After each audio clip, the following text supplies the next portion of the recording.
Today, we have someone who is seen as a meta visionary with hundreds of thousands of followers across the globe about the way how he see the way things are changing. Without any further ado, let me invite the first speaker today. The first speaker and his bio is very interesting. I want to just call Theo, who is seen as one of the meta visionary leaders across the globe.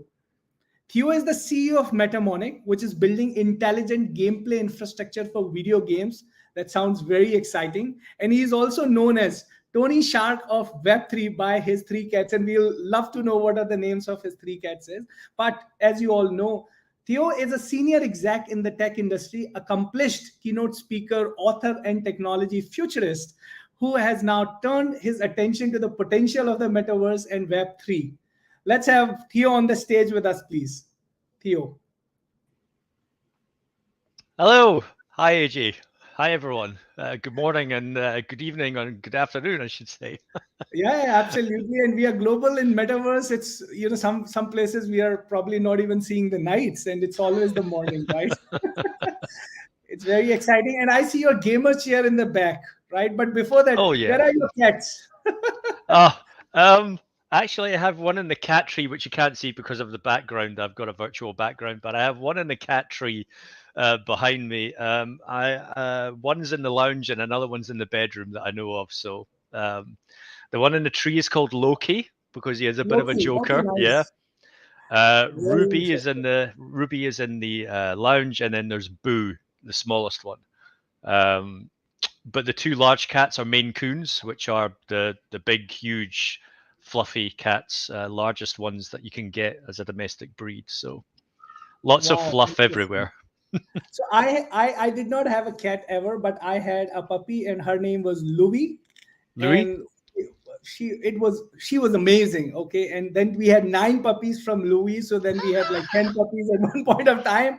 And as you were noticing, okay, one is there, one is there, one is in the bedroom. We always used to look for where are they, and most of the time what they are doing, that's even more important.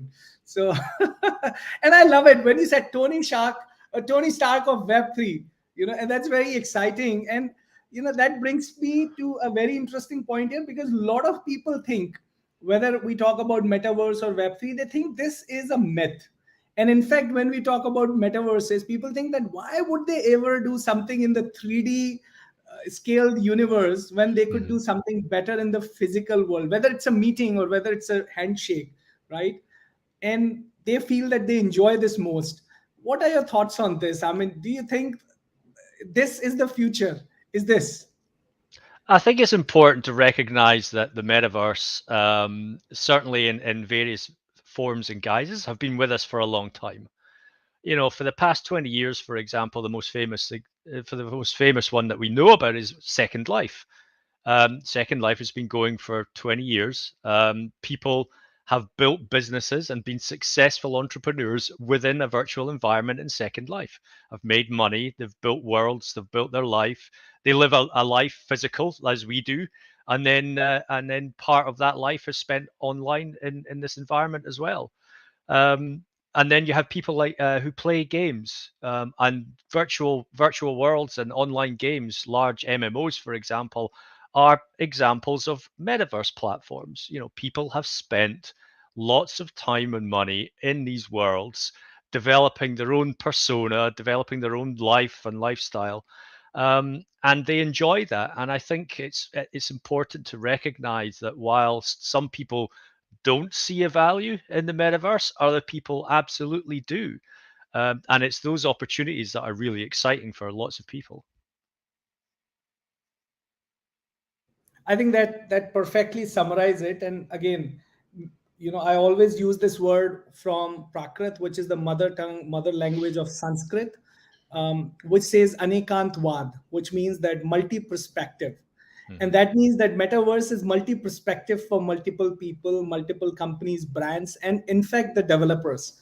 Sometimes you have to understand what you want to achieve with the metaverse before you could actually think about how it should be done, right? And if you look at it currently, the way how things are seen, most of the brands, and I would not call it, there are BMW, which is working with NVIDIA to build a metaverse factory. There are brands which are working with Microsoft to build, again, future of factories encompassed with IoT and all. But many brands are seeing metaverse as a go-to place for marketing, right? Versus there are companies like, what I always believe, that metaverse is actually built for business. Do you think that this trend will change? Because right now everyone is talking about hosting shows in the metaverse. Okay, let me launch something in the metaverse. But what I always believe, that this is not what metaverse is actually built for. It is built for something big. What do you think?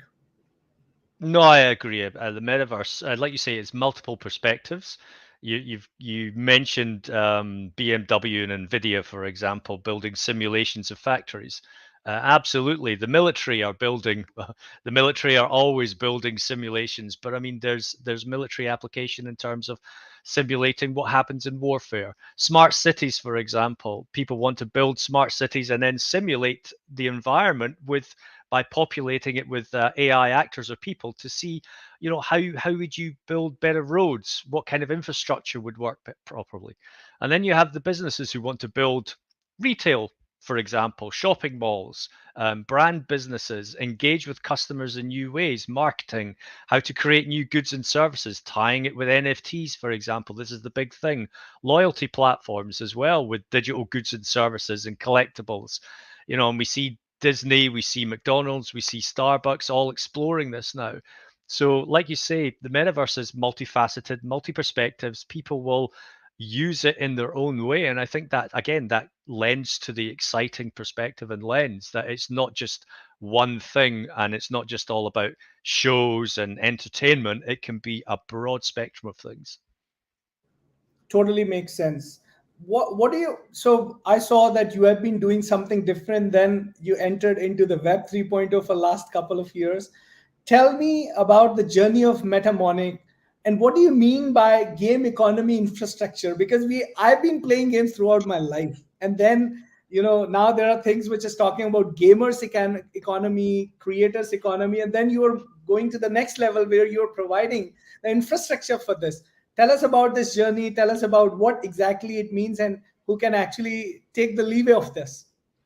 Yeah, sure. So we actually started as a game studio ourselves. Play to earn. We were building a very complex game economy, token-based economy.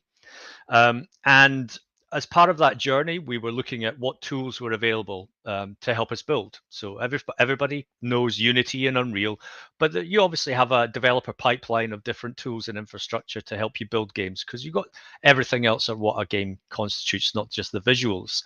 And one of the things that we discovered was that everybody still uses spreadsheets, Excel, Google Sheets to design their game economy. Now, game economy is a broad term. It can be the financial economy, goods and services, like in EVE Online or World of Warcraft or in Gold. Or game economy can also mean gameplay mechanics.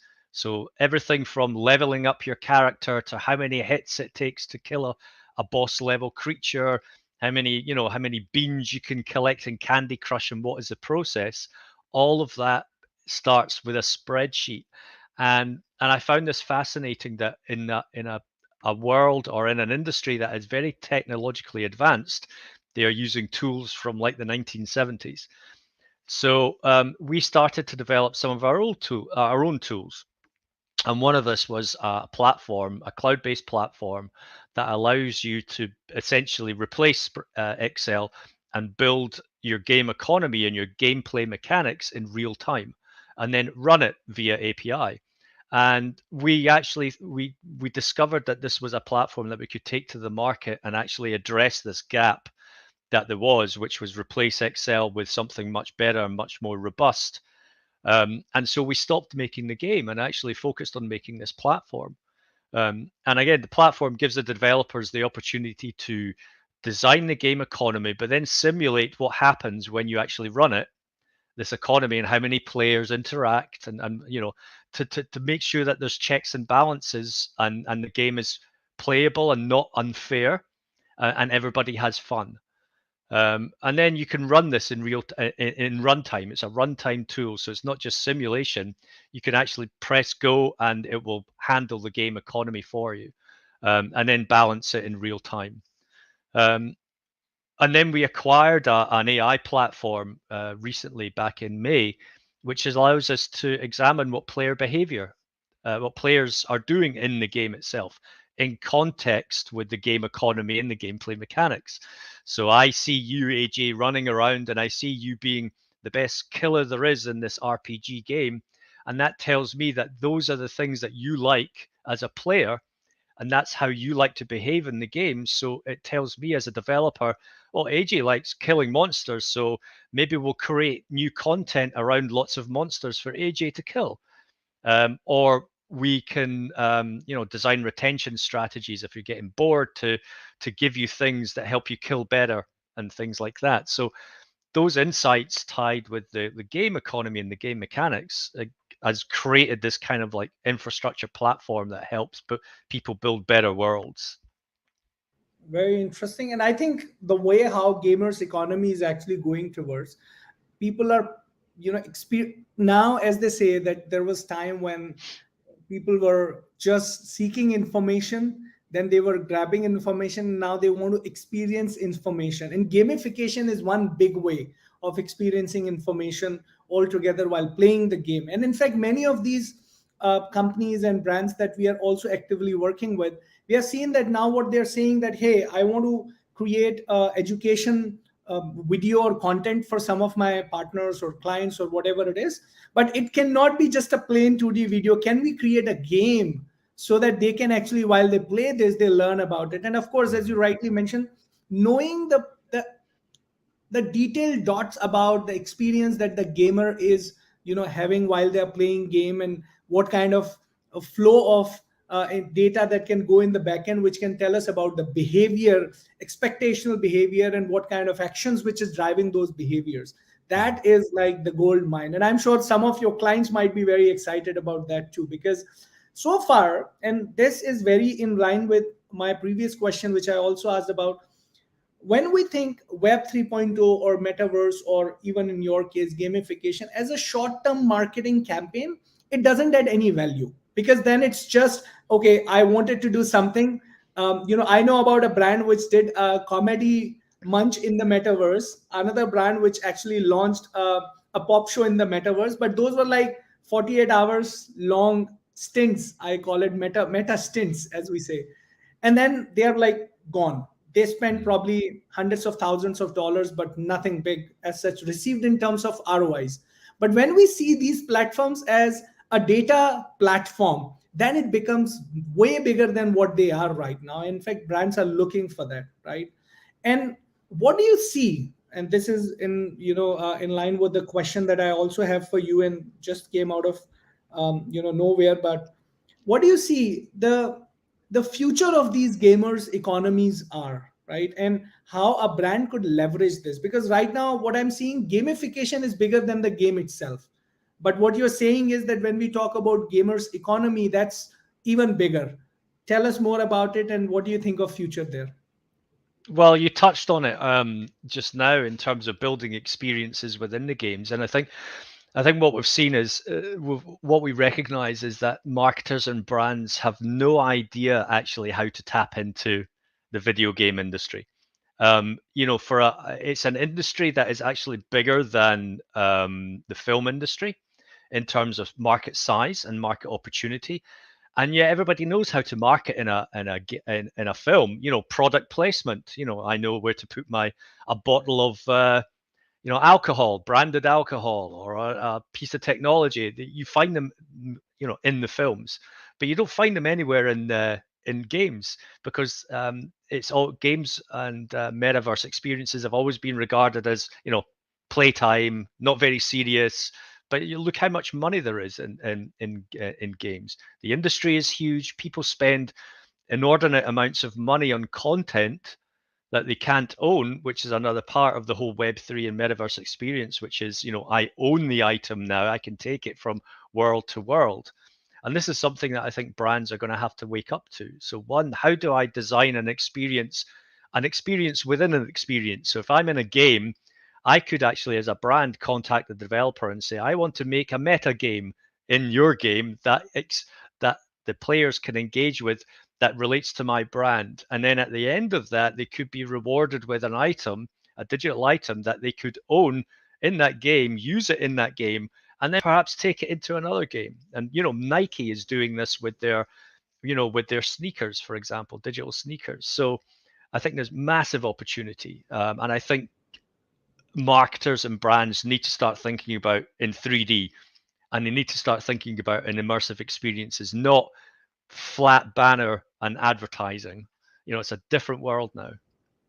I'm glad you talked about Nike. So this is our fourth episode of Metamorphosis, which is being organized by MetaMoms. There was no single episode where Nike's name didn't come in picture, and I think they're leading this. And the reason is because they are understanding that this entire thing is changing. While there could be various ideas, various thoughts, and various views about how Web 3.0, metaverse, or NFTs and this entire thing is working, but one thing is pretty clear, that the youngsters are seeing things differently than what I used to see, or probably my father used to see, the way how it used to be, right?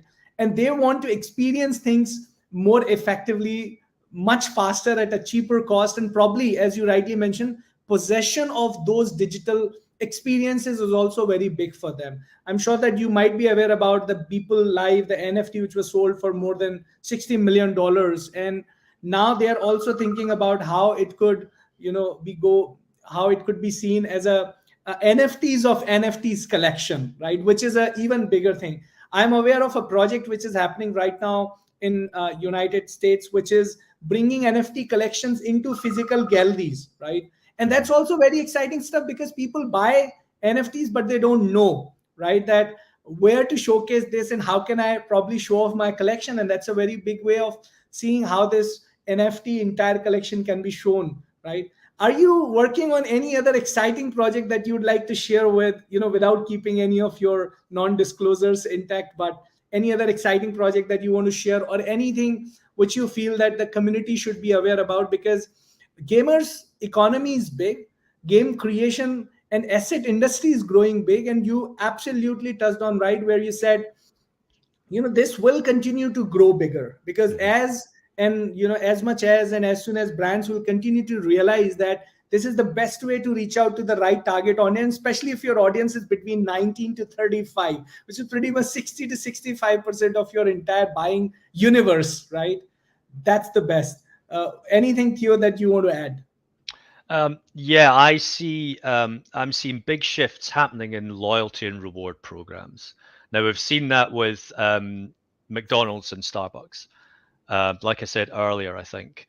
And it's fascinating to see people starting to integrate metaverse and Web3 experiences and NFTs into their existing loyalty programs and reward schemes, where they want to tap into different types of audiences. So they're customers who enjoy digital experiences, enjoy sort of engaging with the brand and collecting points and spending money, etc.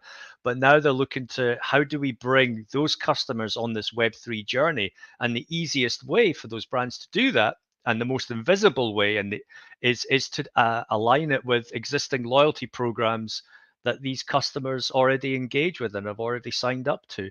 So we're actually starting to have conversations with a number of people. We're talking with one of the big four consultants, one of the largest game companies in the world, one of the largest CRM companies in the world, around these kind of initiatives, and how do we use what we've built, our platform, which designs game mechanics, right, as part of this opportunity to design more intricate gamified loyalty programs as well, because loyalty is a game.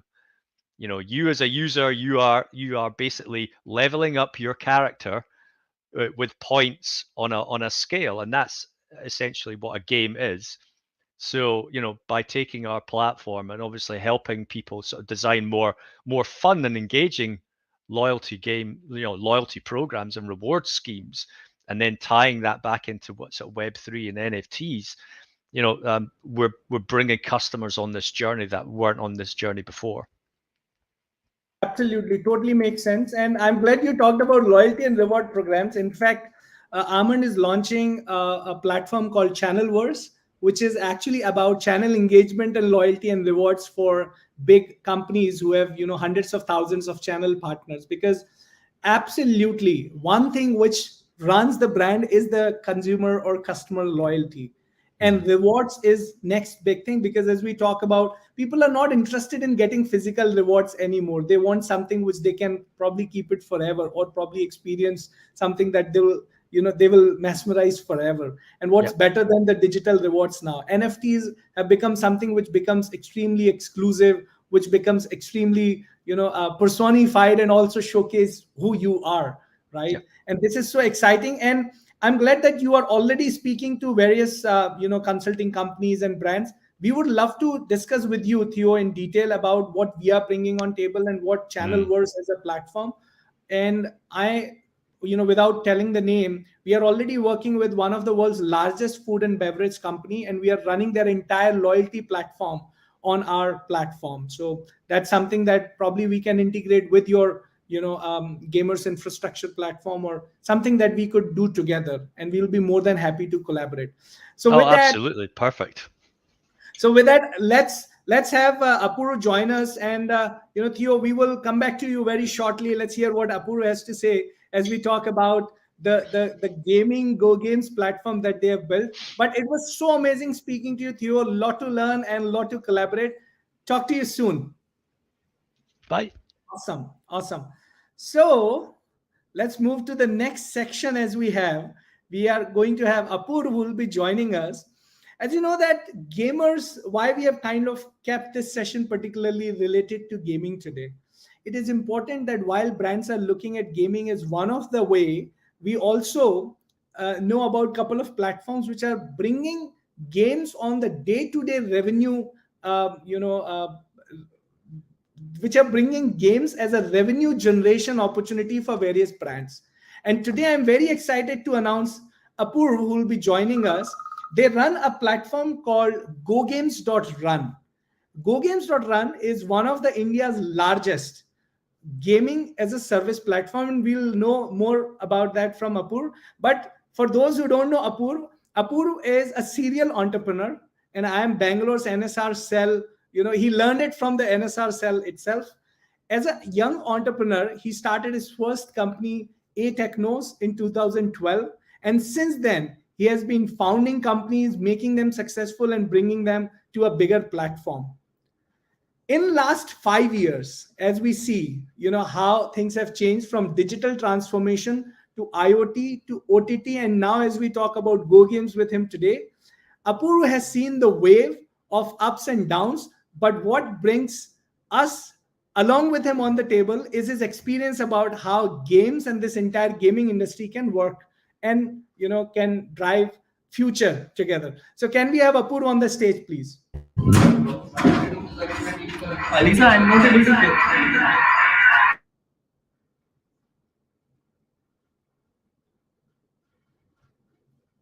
Okay. I hope, are you able to hear me? Apurva, we cannot see you. Your video is not coming, Apurva. Hello everyone. Are you able to hear me? Yes, we can hear you now. Okay, somehow I'm not able to hear clearly. So, as a Go Okay, Games, so if I'll say Go Games, it's a company Apurva, which is sorry, purely can in you hear B2B us? business. Apurva, can you hear us? Okay, so what we will do, till the time Apur gets connected, let's have Varun probably join us if Varun is also there. So before Apur join us, let's hear from Varun. Can we have Varun with us on stage, please? There you go, Varun, my friend. How are you? I'm good, AJ. How are you?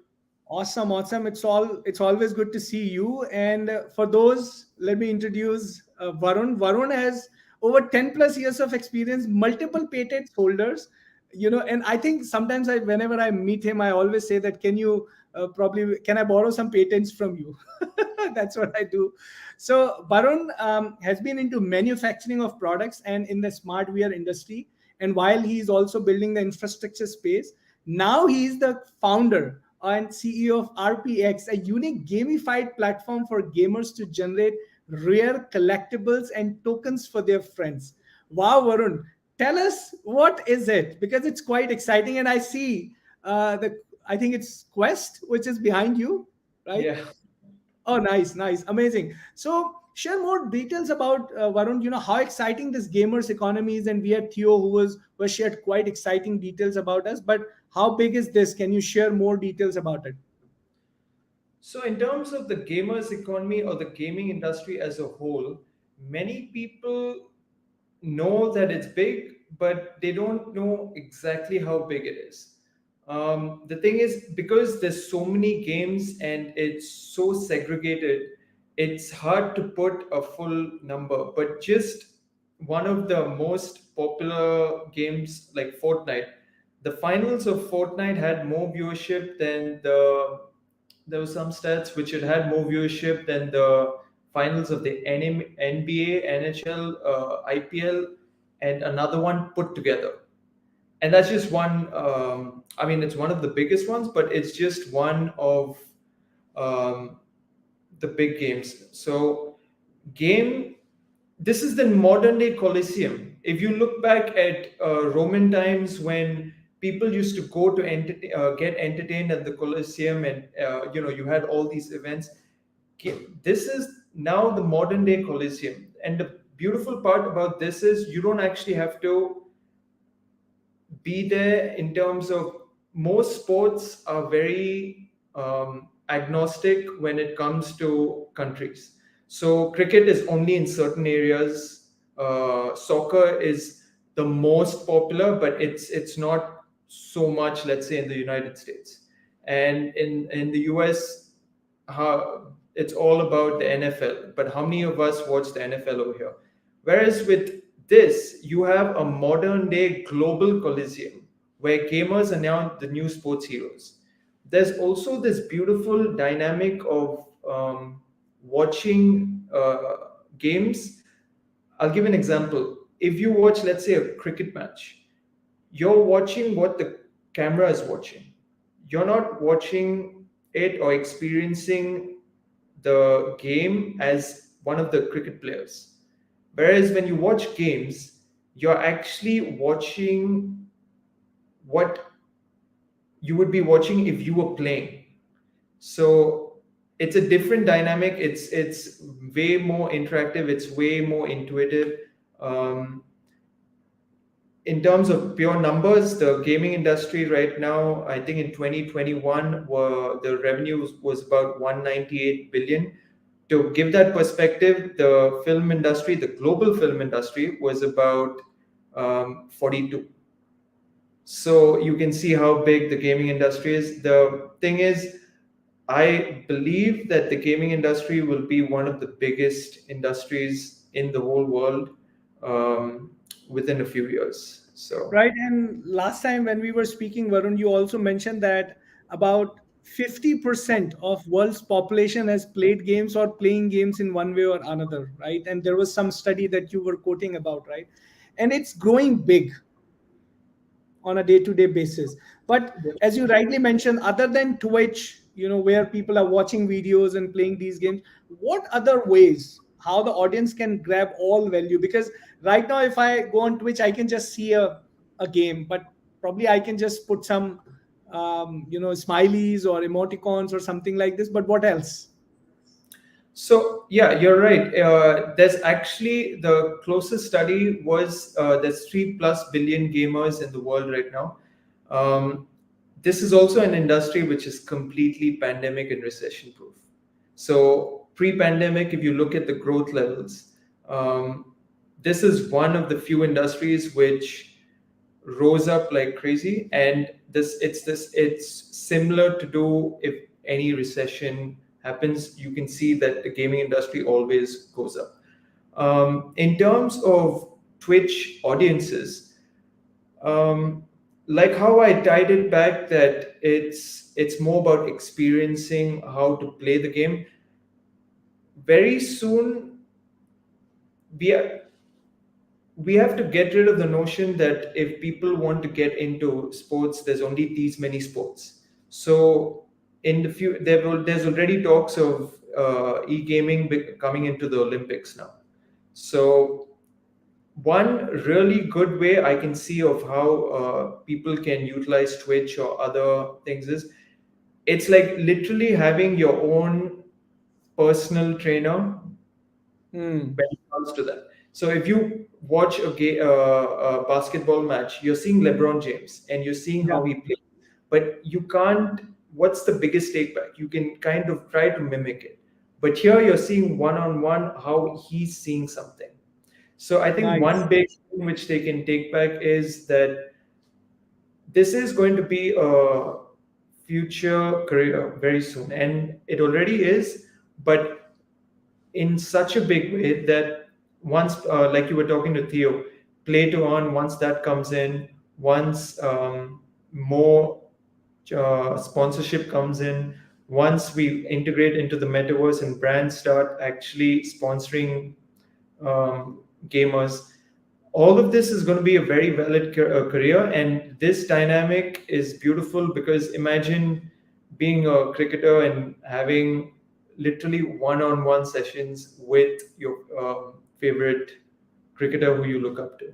So Very interesting.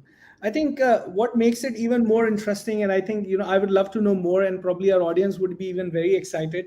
Tell us about gamer tokens. I mean, what are they, and why do you think this is a great idea? And especially when we are seeing hundreds of thousands of types of tokens which are emerging on a day-to-day basis. What is a gamer token, and why do you like this idea, and why do you think it is great? So this has to do with our platform RPX, which is short for Ready Player X. It's an homage to Ready Player One, which is, you could say Ready Player One is, imagine Rocky, what it is for boxers. Ready Player One is that for gamers. So Ready Player X is a unique token platform where gamers, that's not only new gamers, but aspiring professional gamers as well as newbies, can make their own token. And even they growing teams also can, through smart contracts, make their own token, which their superfans can invest in. Now, we are giving the ability for gamers to make their own tokens for the reason that, let's say, who is your favorite sports star?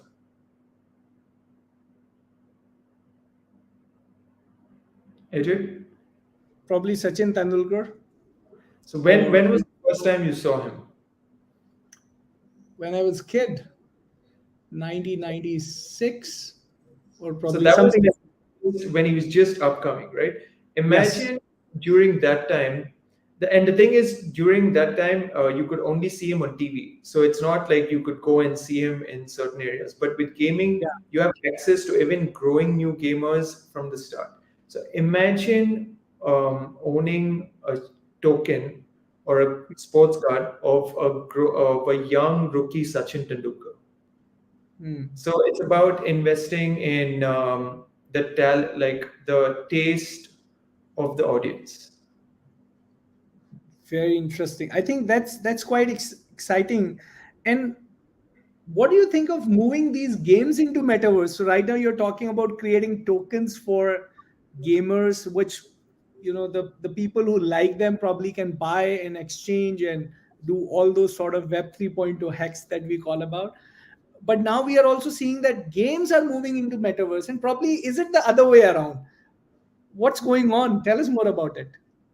Well, gamers are always going to be the first early adopters of anything to do with the internet or the metaverse. I mean, the metaverse is, I know it's the cliche thing that metaverse is just what games have always been. But the beautiful thing about the gaming industry is that this is an industry which is always the first early adopters of any technology. If you actually look back at the history of even crypto or the early adopters of even Bitcoin, most of them are very avid gamers. So this is a dynamic which is always there. I mean, again, it has to be, if you look back at what gamers are, they're playing in a virtual environment which doesn't exist, but it's made real for them.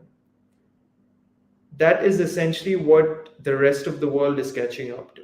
So I don't think we need to think how will games go into the metaverse. This is the most futuristic thinking. The rest of the world is just catching up to the gaming industry. Very exciting. There is a question that has come online, particularly related to gamers and gaming. What's happening in India, particularly, there is a lot of chaos around gaming and betting, and all of those things, are now mixing up. Play to earn, earn to play, and all of that. What are your thoughts on this? Well, okay, that's a two-part question, because it's gaming, which is casual gaming, and betting. So for gaming, I would say, or rather, let's tackle the betting thing first. To even start answering this question, we need to think about where all sorts of gaming and betting is legal. If you think about it, all gaming and betting is legal within what the media calls developed countries. If you look at, you can go to London and go into a casino anywhere in the main street of London. You can go online and bet on any football match anywhere in the UK. And that's the same with Europe, and that's the same somewhat for certain sports in the United States. So then we have to ask, why is this not there in what we call developing countries? And the answer to that is something which most people will probably not be ready to hear. It's about keeping certain industries in control. It's about keeping certain economies in control, and it's changing them. So that is to do with that. In terms of the gaming, there's a lot of chaos, but I feel that if somebody wants to going back to how we spoke about it, if someone says, okay, I want to be a cricketer, there's way more a way more push and way more support systems in place in this country for someone who wants to do that. But I think that's because people don't realize how big and how much money is involved in gaming. Not to mention that you have a global audience in this stage. It's not in certain pockets. So I think once everybody in this country catches up to just how big this industry is, I really have a feeling that some of the biggest gamers in the world and some of the most popular gamers in the world will be from here. Awesome. It's so good and exciting to hear about this. And I've heard you speaking at the Startup Forum as well, where you have always said that India would be the backbone for the gamers in future, and it's already started to become. And we would love to know more on that as well. But for now, Varun, thank you so much for joining. Let's have Apurv if he's again online, and let's have him on stage, and then we will come back to you and Theo very shortly, Varun. Thank you so much for joining, Varun. Thanks, Ajay. Awesome. Apurv, can you hear us? Yes. Are you able to hear me now? Yes, absolutely. Now it's much better. So I was just telling the audience that this is a very exciting session today. We have got Theo, who's creating a gaming economy infrastructure. We have got Varun, who has already launched a gamers token, which is world's first gamers token, I would call it. And now we have you, which is, I think, India's and probably, I don't know, it's probably world's only platform, which is bringing, thousands of casual games under one gaming as a service platform, which is quite exciting. Tell us, what is Go Games and why everyone should be excited about it? So I'll just tell you, Go Games. It's one of the very customizable business to business or B2B platform. So, for example, if I'm a company and dealing in the entertainment industry like India Today or the ABP or any other one industry, even a Indian Express or G. So, what we need the engagement, right? So, what happen normally? User will come, he'll read the news and then just go away on the another portal. So, what we are gonna do here, we are going to engage the user with the the interest of the user. So I'm a one of the reader and who is interested in fighting kind of news or political kind of news or particular activity. So what happened after the news, there would be a one game placed which is in the interest of the article. For example, I'm reading some fighting article, you will get an action game below of the article. So user will engage more on the page, and more on the page in the sense more eye view come on your portfolio, and that is indirectly or directly conversational to revenue. So these kind of platform technology we have built in house, and we have developed with the gamification gaming and the coin and the GMS kind of cloud computing based solutions, and implemented with the number of partners around the planet. So that's why Go Games is coming as a one of the platform which is the 360-degree platform for the all gaming related requirement. I'm a media company, I can implement a Go Games as a portal, and if I'm a product company, then I can implement a Go Games as a gamification. And another side, nowhere, if I'm a any other kind of social or NGO kind of company, like any association which is working in the TV or the AIDS kind of sector, then I can launch a informative games. Okay, do and does, not to do, yes to do, right? So these kind of games, so we can launch, we can develop, implement on the educational basis and launch it. And if we will talk about the another biggest industry which is always interest of the all the parents, that is the educational industry, right? And if you will see now, the educational industry has reached on the some other level of the online education, and where if we will see a game as a role. Normally people earlier what they say, okay, if whatever we are watching we can learn easily, right? If we are watching a movie and it's a movie related to how our economy developed in the 1947 to till now, right? And this movie will tell us all the figures which we will read in our economics and then understand easily because of the video. But now scenario has been more evolved. If something which is you are playing, just assume if you will enter with the metaverse or with the virtual reality, if you will enter in the 1947 and start playing a game and building everything with the same flow, then you will learn more. Okay, if I was putting myself in that scenario, then I need to launch a mobile phone, I need to launch this, will grow our country like this. So you will understand everything with the reality. So that is the gaming, and where Go Games is helping everywhere or supporting all the brands, even supported by the number of brands for these kind of activities which we are doing. So that's why Go Games, it's one of the wonderful platform which is coming as a one of the you can say most customizable platform in the gaming industry, or you can say educational or the learning industry. Very interesting. Tell us, how brands can leverage to make more revenue, because right now you only talked about, you can have games which are customized, you can also have experiences which can be customized, but at the same time, eventually, if I am a super app, for example, if I'm Paytm or I'm Flipkart or Amazon, whosoever we are, I want to make more revenue by offering games. How can they make more revenue? I mean, can they? The question is. So of course, I'll give you two very wonderful example. You have taken a very small point, that is the e-commerce, right?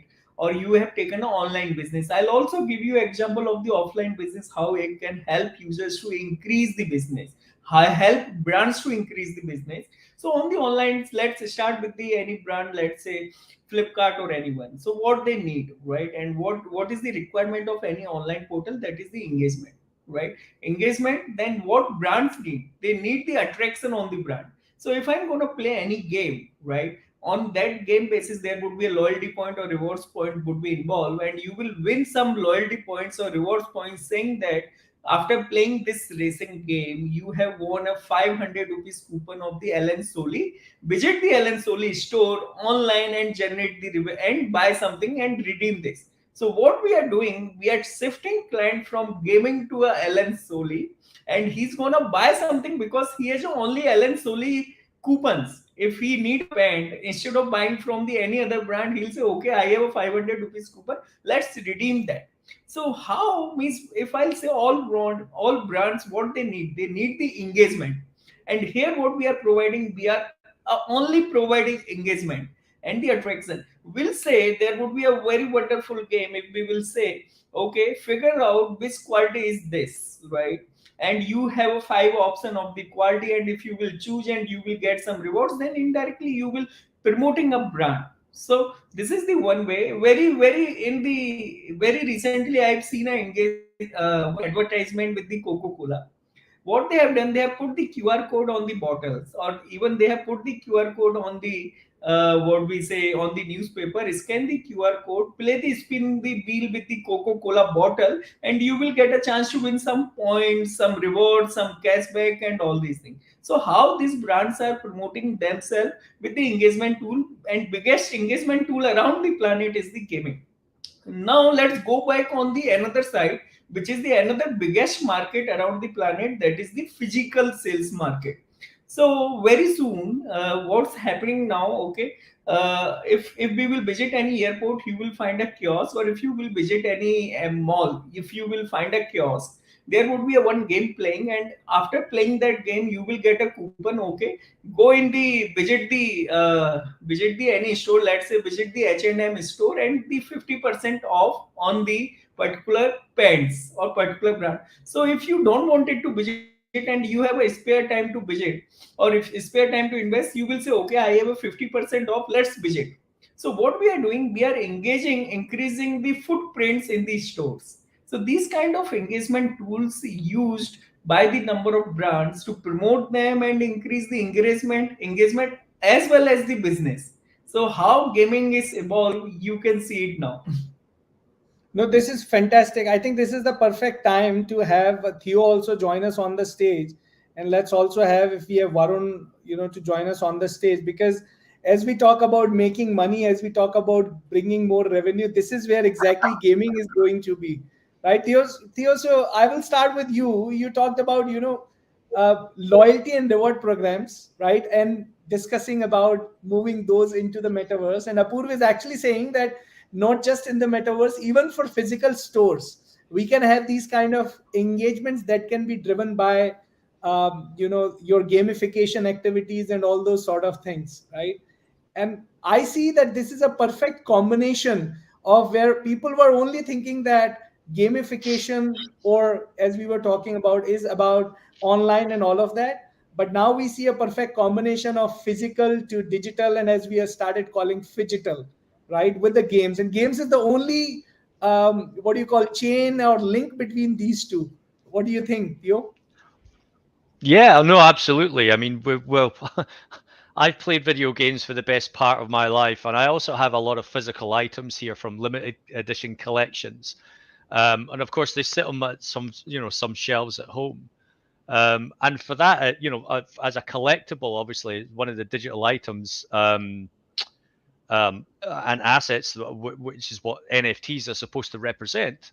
This is a perfect combination of saying that I could collect a physical item from a video game, from a limited edition collection, and this could also reward me with a digital NFT that I could actually take into the video game itself. So there's a cross here. And like we said before, Nike are doing it. You could buy a Nike shoe and it could actually represent an NFT item that you could use with something like an avatar. We've seen the crossover with Tiffany recently with CryptoPunks. You spend $50,000. If you have that kind of money lying around in the back of your sofa, you could have a CryptoPunk as a necklace now, or a piece of Tiffany jewelry. So we're seeing not only just in video games, but just across a broad spectrum of industries where physical and digital are starting to come together.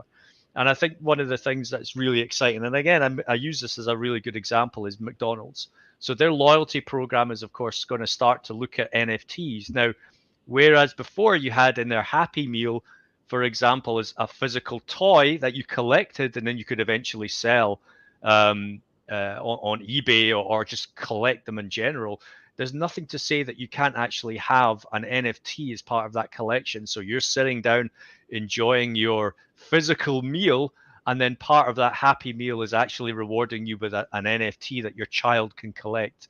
And that introduces families and children to gamification, to Web3, to metaverse experiences, and crossing the digital and the physical worlds together. So, unlimited potential, really. Wow, fantastic. And I also see that there could be a potential to collaborate with Go Games as well, because now they have about 1,000+ games which are casual and they are already listed on various platforms. Think of kind of collaborations that we can bring. And Varun, especially when we talk about games, I always felt that when playing games, there is an excitement that comes into our heart and body and everything. In mind, we get dopamine immediately induced. But on the other side, when you add some rewards for playing games, that's even more powerful. And that's exactly what Gamers Token is, right, Varun? You're on mute, my friend. My bad. Pretty much. I mean, in terms of rewards, in terms of, see, last year when NFTs were just becoming a household name, I said that once retail comes into this, it's a game changer. It's either game over or rather press start, because what's going to happen now is there's going to be so many NFTs which are going to be made. Everything will have an NFT component to it. If you buy a car, it'll have an NFT component to it as well. So it's going to be the age of abundance when it comes to NFTs very soon. There'll be at least 500 NFTs in anybody's given room at some point, whether digitally, a combination. What is also going to happen, and this is just one small example, would be that imagine a game, you win something from playing a game, or a gamer releases one of their rare collectibles which someone can collect. In the future, or rather right now, movies are not I would say about 20 to 30% of a movie is actually made digitally. None of those sets exist. It's all virtual, it's all digitally produced. So it's going to be very easy to take an NFT, which is virtual, and put it somewhere in the movie.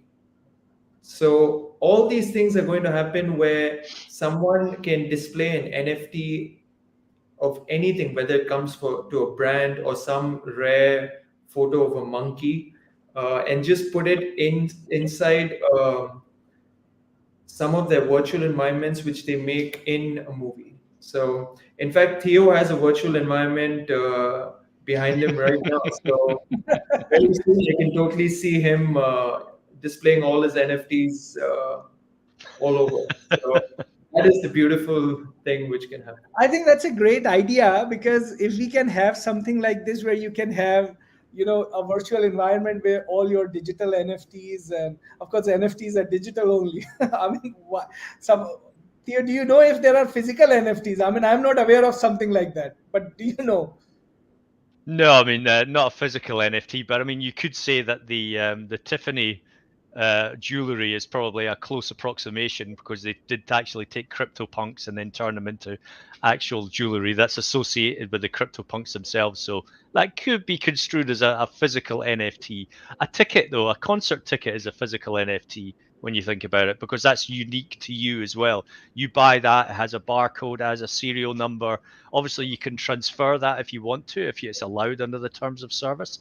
But a ticket to a concert or to a theater or whatever, that's an idea of a physical version of an NFT as well.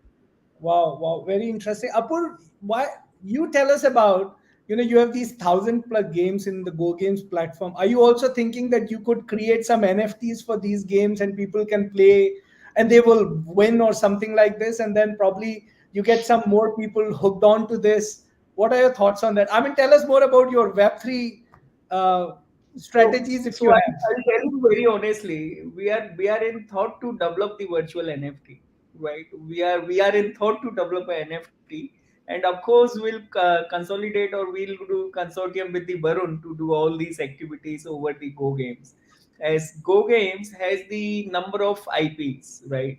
We have developed the couple of IPs over the games, where we have launched the number of games and owned and IP, and everything is developed by us.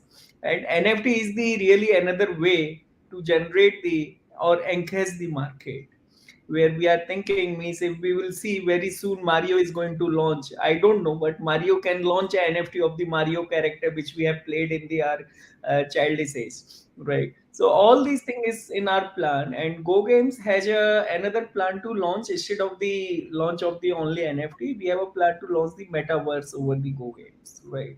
Where user will come and same kind of community people will play a games under the metaverse. For example, I love the cricket.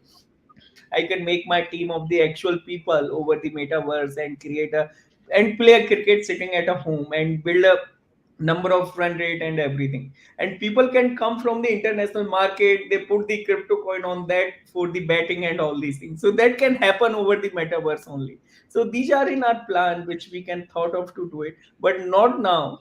In current scenario, we are going with the games and develop more games for our user perspective, as our domain is pretty much focused on the H5 gaming. If I should not say, but if you will visit the Netflix has launched the gaming kind of services, right? Where they have put the game which you need to download before playing, right?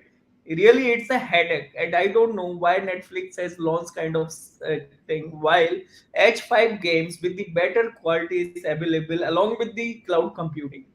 So these kind of thing which we are pretty much focused. So NFT, yes, it's in our plan, but not in the sooner stage. It would be in the you can say end of the next year or mid of the next year. Great, great. I think that sounds very exciting. We're in the, probably the final rounds of this conversation right on time. Theo, are you creating NFTs for your cats by any chance? Okay. I will at some point, maybe. Well, you have the infrastructure, you have the partners, and now you are also collaborating with people like us who could probably give you some rewards for doing that. I think this is the best time to do that, right? I don't know if you know, but there is a company called Petaverse, which is actually allowing you to, what you call have your pets in the virtual stage out there, and probably you will Right. help them maintain and grow them, and all of this is happening. It's quite exciting, right? And there is also one company that we know about, Foodverse, which is allowing you to cook food in the virtual environment, and if the food smells great and basis on some AI algorithm that they're working, they will give you some rewards, using which you can buy some spices in some Whole Foods market or something like that. I don't know what's happening, but it is exciting, right? And Certainly is. Varun, what are the next plans that you have for Gamers Tokens? I mean, are you guys ready? Are you guys launching? And what's the plan? So we're in partnerships talks with some of the world's biggest tournaments and leagues. We are planning to launch right after, like, once we have all of these partnerships in place all over the world, which is we are, honestly are not haven't announced it yet, but I guess this is the first time. We plan to launch in somewhere around first week or second week of November. Congratulations. Looking forward to it. I think it's very exciting time. And I know you have got some very exciting advisors and investors also on board. So I would keep that, I'll keep my mouth shut for now. But, I know that things are moving really well, and we look forward to see how it can happen. But, the last question would be probably, again, I have asked question for everyone, but Theo, to you, when you talk about creating loyalty, rewards, and gamifications all together, um, are there any challenges that you see? Because when we talk about integrating the stuff together, that's where scalability becomes a challenge. And I'm seeing that, at least what I understand from this infrastructure that you're building and economy that you're talking about, how would you scale this? Yeah, I think there's two things to keep in mind here. I think loyalty programs should be very simple. but they should be simple for the user or the consumer to engage with. And that helps with the scalability side of things. It doesn't matter if you have one customer or a million. I think if the loops or the gamification side is quite simple, then it's easy. The other side as well is obviously the analytics in terms of understanding what your customers are doing in these game loops, and how they're how they engage with the gamification program, the reward scheme, and the loyalty, because you want to understand whether it alters their behavior. If it alters their behavior in terms of how they engage with your brand, whether it's positive or negative. And again, that helps you scale, because then you understand what customers are really interested in, whether they're interested in points or whether they're interested in spending money. So there's multiple challenges, but I think it all boils down to knowing who your customer is. Great. So I think, that's the best point to talk about. Eventually, if we know who our customer is and how they're going to use these technologies, that's always exciting. In fact, today morning, I was speaking to a person from the industry, and they were discussing, where Web 2.0 is amazing and where Web 3.0 is amazing. And one example that I gave there, that, when you're booking a ticket, probably from an airline, you would like to make sure that it is confirmed by the airline end of the day, not the aggregator. And if you think that that's the place to have a central ticket system, you should have that, right? On the other side, when you're buying a stock and probably you want to have hundreds of thousands of people give you an approval of, yes, this stock is good to go, probably you'll go for decentralized space. And what we are not looking for here is a debate between Web 2.0, Web 3.0, crypto or metaverse or NFTs or AR or VR. What we want to see here is that what makes sense for the brand to engage and connect with their customers, consumers, or buyers. As long as we are able to give them an opportunity to make the best of the brand, that's exactly what the opportunity here is. And with that, I would like to thank Apoorv, Varun, and Theo for joining us today. It was our 4th episode of Metamorphosis and series about metaverse and education and everything around it. This is something that we always wanted to do, and we felt that the community will learn more than what's available online and all of this. But when we hear from experts like yourself, we see a practical approach to what's in the books, right? And how it's actually happening. And that's very important. And other thing that we always feel is that when we have some experts like yourself on the stage, we always have some opportunities to collaborate, like we spoke about. So I will connect with you and see how we can collaborate on the loyalty and rewards. You're already working on it. We already are working with a client. Varun and Apoorv, they are ready for the gamers token and enablements among that. And I think that's all we need to build this community and grow this community together. So thank you so much, Theo, Apoorv, Varun, for joining us. This entire session was also powered by a lot of our partners, including India Ahead, which is India's one of the leading news network, including RPX, which is Varun's token. I would rather call it GoGames.run. We are always pleased to do that. A-Technos Grow, Almond Solution, which is the team behind this, and all of our partners, the World Crypto Forum, which has been an advising authority, actively pursuing what it can be done and how it should be done, and Crypto World Conference, which is the latest season which they're announcing, and we would love to see that growing. So once again, thank you so much, everyone, for joining. It was great to learn with you. And lastly, this entire session will also be soon on our Spotify and Apple podcast of MetaMonks. Right out there. See you guys. Thank you so much for joining. Have a great day. Thank you. Thanks, Adrian. Thank